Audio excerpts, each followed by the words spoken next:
Hello friends, स्वागत है आपका हमारे YouTube channel study smart IQ में। मैं हूं सबा परवीन और आज हम फिर पढ़ने जा रहे हैं एसएससी एमटीएस 2025 के लिए जीके जीएस की क्लास, जिसमें हम डिस्कस कर रहे हैं प्रीवियस ईयर क्वेश्चंस। और ये हमारी क्लास 52 है। इससे पहले हम 51 क्लासेस कर चुके हैं और आज इस क्लास में हम पढ़ने वाले हैं 5 सितंबर 2023 की शिफ्ट 2 के जीके जीएस की previous year question. So I hope आपको ये वीडियो पसंद आती हो और ऐसे ही वीडियो देखने के लिए हमारे चैनल को लाइक करें, शेयर करें, सब्सक्राइब करना ना भूलें।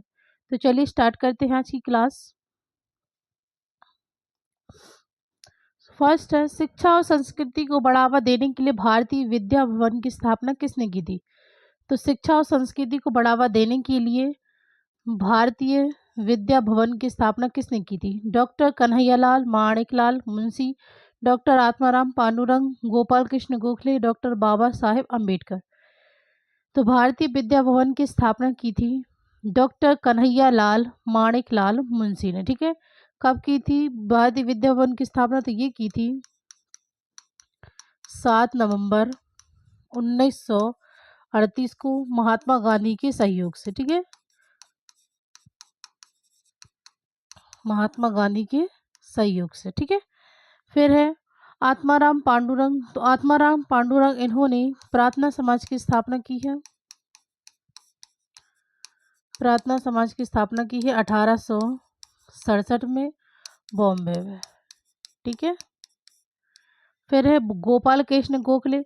तो गोपाल कृष्ण गोखले इन्होंने 1905 में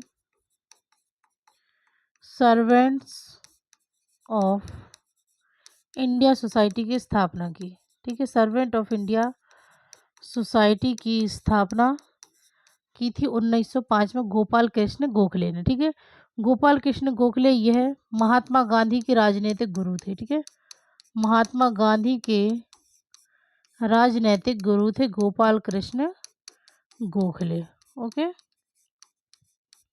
फिर बात करें डॉक्टर बाबा साहेब अम्बेडकर।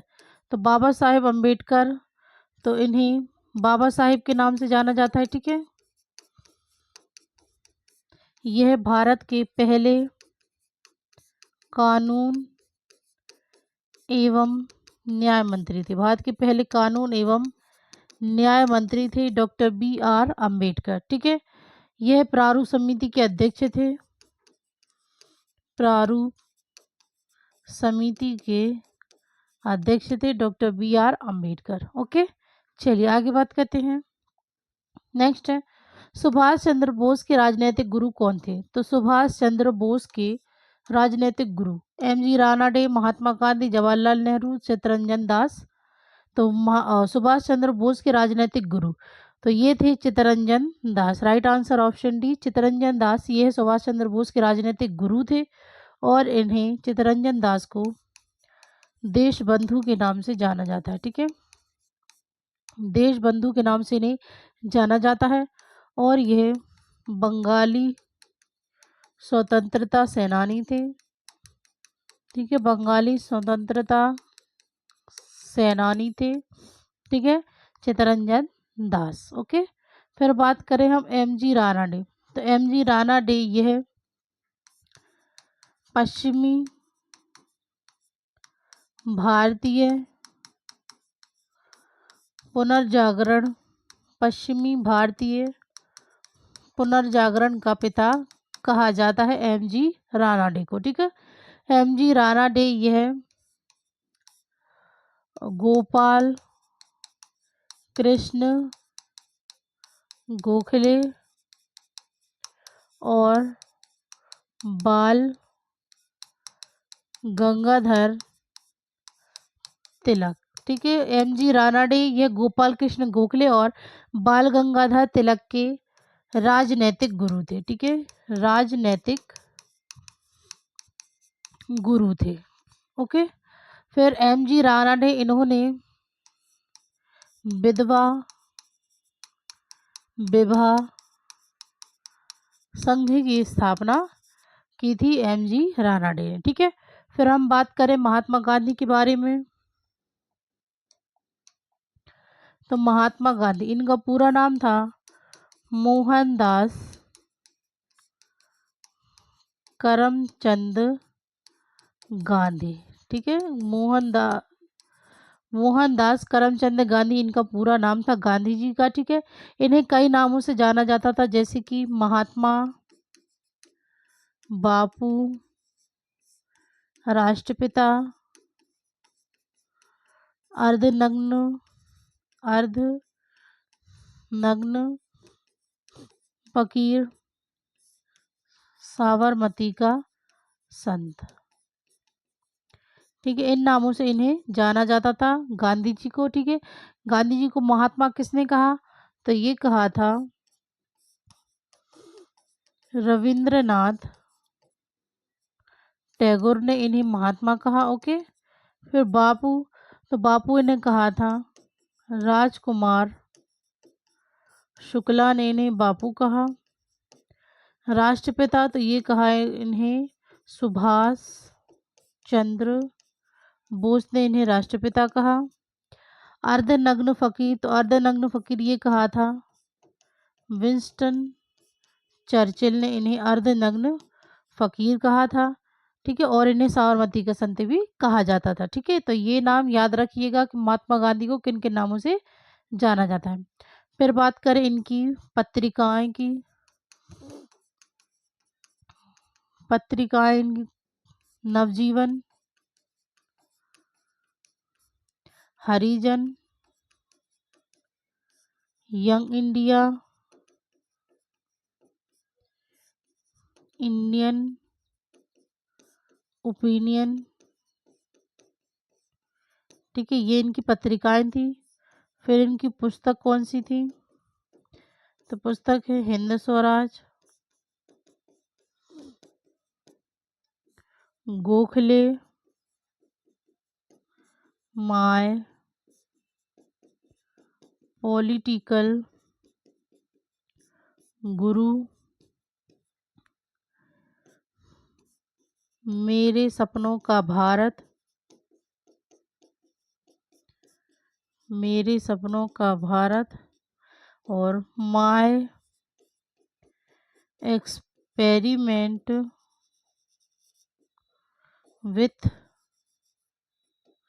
ट्रुथ।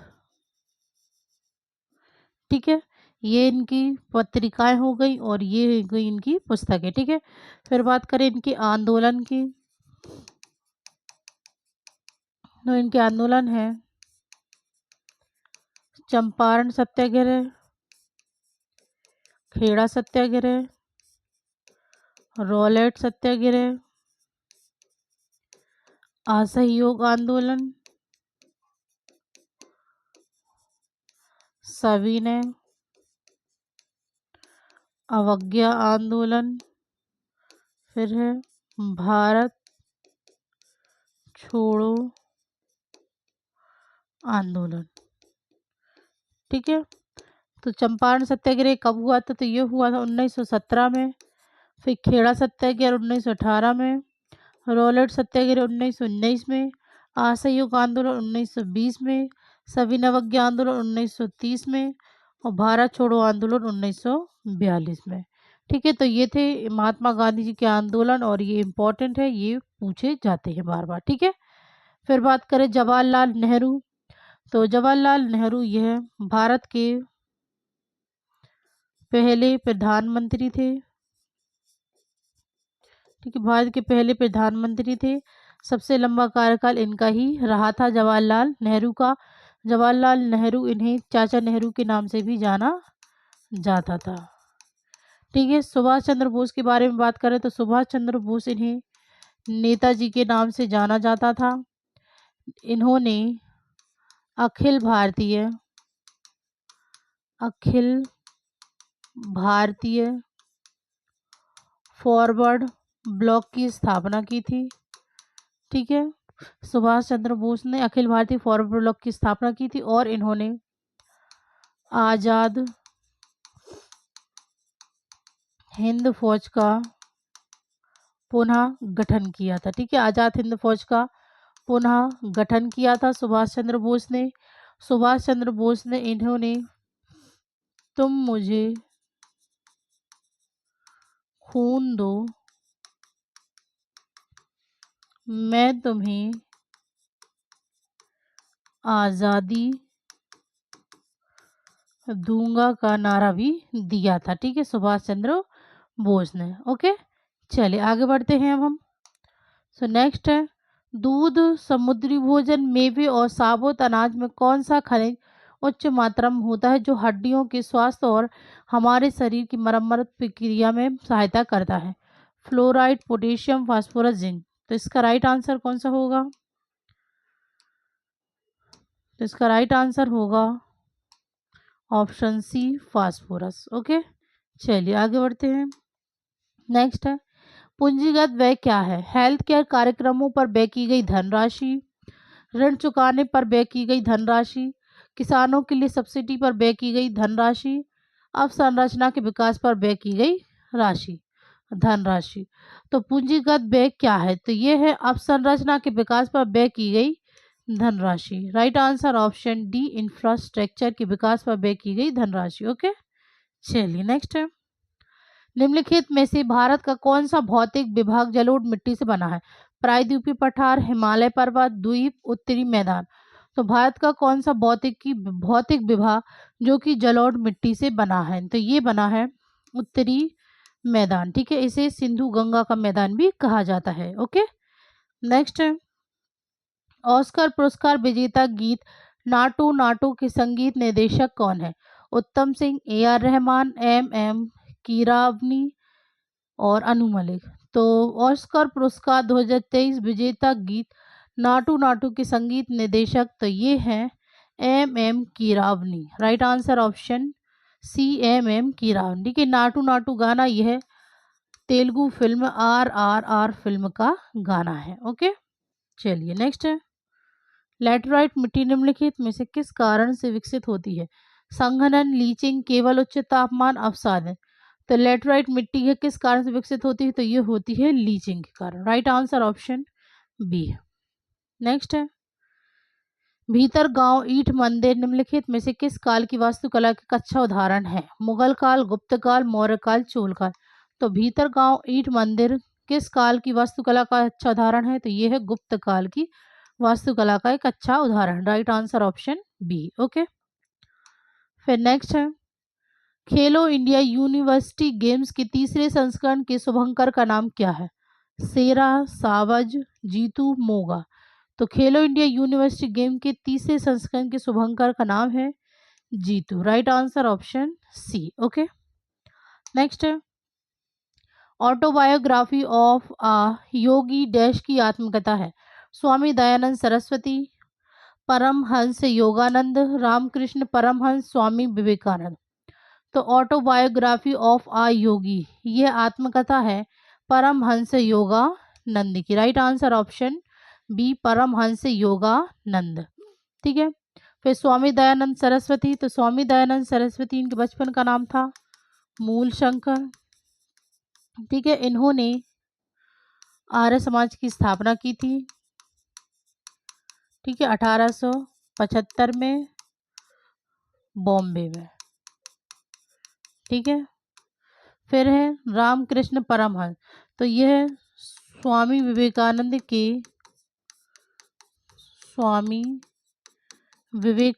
के गुरु थे। ठीक है, रामकृष्ण परमहंस। स्वामी विवेकानंद इन्हें नरेंद्र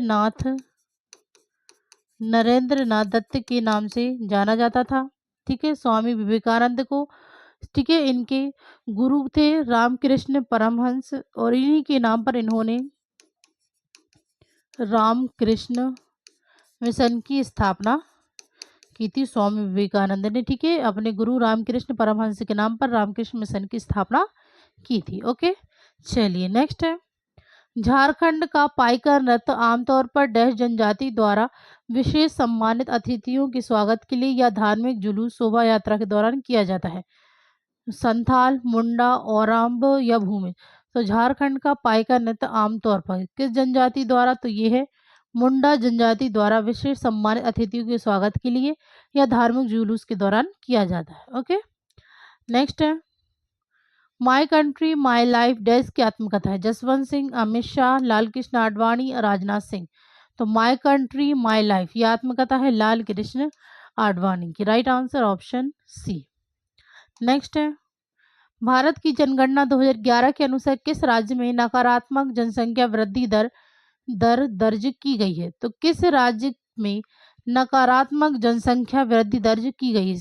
सिक्किम, केरल, अरुणाचल प्रदेश, नागालैंड। तो ये की गई है नागालैंड में। राइट आंसर ऑप्शन डी, नकारात्मक जनसंख्या वृद्धि दर नागालैंड में दर्ज की गई है। ओके, नेक्स्ट है, मार्च 2023 में राजस्थान अपने लोगों को डैश का अधिकार प्रदान करने वाला भारत का पहला राज्य बन गया है। आवास, शिक्षा, दूरसंचार, स्वास्थ्य। तो मार्च 2023 में राजस्थान अपने लोगों को स्वास्थ्य, ठीक है, स्वास्थ्य का अधिकार प्रदान करने वाला भारत का पहला राज्य बन गया। राइट आंसर ऑप्शन डी, स्वास्थ्य। ओके, नेक्स्ट है, शास्त्रीय नृत्य के राष्ट्रीय पुरस्कार को डैश कहा जाता है? जातीय नृत्य सम्मान, भारतीय पुरस्कार, अभिनंदन, सरोज पुरस्कार, शास्त्रीय सम्मान। तो शास्त्रीय नृत्य के राष्ट्रीय पुरस्कार को कहा जाता है अभिनंदन सरोजा पुरस्कार। Right answer option C. Okay, next है, किस राज्य में जूट मिलों की संख्या अधिकतम है 2022 तक? त्रिपुरा, उत्तर प्रदेश, असम, पश्चिम बंगाल। तो राज्य में जूट मिलों की संख्या अधिकतम है तो यह है पश्चिम बंगाल में। Right answer option D. Okay, next है, अर्थव्यवस्था में व्यावसायिक बैंकों की मुख्य भूमिका क्या है? आर्थिक वृद्धि और विकास को बढ़ावा देना, शेयर बाजार को विनियमित करना, महंगाई पर नियंत्रण, विदेशी मुद्रा भंडार का प्रबंधन। तो अर्थव्यवस्था में व्यावसायिक बैंकों की मुख्य भूमिका है आर्थिक वृद्धि और विकास को बढ़ावा देना। Right answer option A. Okay, next है, गौर मारिया डैश राज्य की नृत्य शैली आनंद और आह्वान का एक प्रसिद्ध कला शैली है। यह एक समूह नृत्य है और इस नृत्य में पुरुष और महिला दोनों उत्साहपूर्वक भाग लेते हैं। महाराष्ट्र, राजस्थान, गुजरात, छत्तीसगढ़। तो गौर मारिया यह किस राज्य की एक नृत्य शैली है? तो यह है छत्तीसगढ़ राज्य की एक नृत्य शैली। Right answer option D. Next है, डैश को जन्मे मोहनदास करमचंद गांधी जिनके जन्मदिन को गांधी जयंती के रूप में मनाया जाता है ने अंग्रेजों के खिलाफ भारत के अहिंसा आंदोलन को सफलतापूर्वक नेतृत्व किया था। 2 अक्टूबर 1868, 2 अक्टूबर 1870, 2 अक्टूबर 1867, 2 अक्टूबर 1869। तो मोहनदास करमचंद गांधी का जन्म कब हुआ था? तो ये हुआ था 2 अक्टूबर 1869 में, ठीक है ना, पोरबंदर गुजरात में। ठीक है, चलिए नेक्स्ट है, ISSF जूनियर विश्व कप 2023 में भारत पदक तालिका में शीर्ष पर रहा। यह प्रतियोगिता कहाँ आयोजित की गई थी? इटली, ऑस्ट्रेलिया, अजरबैजान या जर्मनी? तो यह प्रतियोगिता आयोजित की गई थी जर्मनी में। ठीक है, ISSF जूनियर विश्व कप 2023। ओके, नेक्स्ट है, निम्नलिखित में से कौन सी कैबिनेट समिति नहीं है? कैबिनेट की नियुक्ति समिति, राजनीतिक मामलों की समिति, निवेश और विकास संबंधी समिति, मंत्रियों के बीच विवाद पर समिति। तो इनमें से कैबिनेट समिति नहीं है जो वो है मंत्रियों के बीच विवाद पर समिति। Right answer option D. Okay, next है, भारतीय संविधान का कौन सा अनुच्छेद सभी श्रमिकों के लिए जीवन यापन योग्य वेतन और सामाजिक और सांस्कृतिक अवसरों के साथ एक सभ्य जीवन स्तर सुरक्षित करता है? तो ये कौन सा अनुच्छेद है? अनुच्छेद 43, अनुच्छेद 40, अनुच्छेद 39 या अनुच्छेद 41? तो ये है अनुच्छेद 43। Okay, right answer option A. ठीक है, नेक्स्ट है, निम्नलिखित में से कौन सा पदार्थ कमजोर सुगंधित गंध वाला सफेद से पीले रंग का ठोस पदार्थ है जिसे ऊर्ध्वपातन की प्रक्रिया द्वारा शुद्ध किया जाता है? टाइटेनिल, ऑर्थो ऑर्थोबेनाइडेट, एंथेसिन और डिस्प्रोसियम। तो इनमें से जो पदार्थ कमजोर सुगंधित गंध वाला सफेद से पीले रंग का ठोस पदार्थ है जिसे ऊर्ध्वपातन की प्रक्रिया द्वारा शुद्ध किया जाता है, तो ये है एंथेसिन। Right answer option C. Okay, next है, 95 वर्षीय भगवानी देवी और 106 वर्षीय रामबाई को उनकी उपलब्धि के लिए संयुक्त रूप से BBC विशेष ट्रॉफी से सम्मानित किया गया, जहां देवी ने फिनलैंड के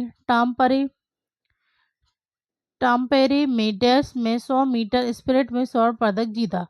2022 राष्ट्रीय सीनियर खेल senior sports international meet 2022 Huntsman world senior games 2022, 2022 विश्व मास्टर एथलेटिक चैंपियनशिप। तो 100 मीटर स्पीड में स्वर्ण पदक जीता है 2022 विश्व मास्टर एथलेटिक चैंपियनशिप में। Right answer option D. Okay, next है टी एन राजरत्नम पिल्लई निम्नलिखित में से कौन से संगीत वाद्य यंत्र के वादक हैं? घटम, सारंगी, नादस्वरम, शहनाई। तो टी एन राजरत्नम पिल्लई, ठीक है, यह किस संगीत वाद्य यंत्र के वादक हैं? तो ये है नादस्वरम संगीत वाद्य यंत्र के वादक। Right answer option C. Okay, तो ये थे आज के हमारे क्वेश्चन। सो आई होप आपको ये वीडियो पसंद आई हो, और ऐसे ही वीडियो देखने के लिए हमारे चैनल को लाइक करें, शेयर करो, सब्सक्राइब करना ना भूलें। तो मिलते हैं आपसे कल अगली वीडियो में, तब तक के लिए good luck and good bye. Thank you.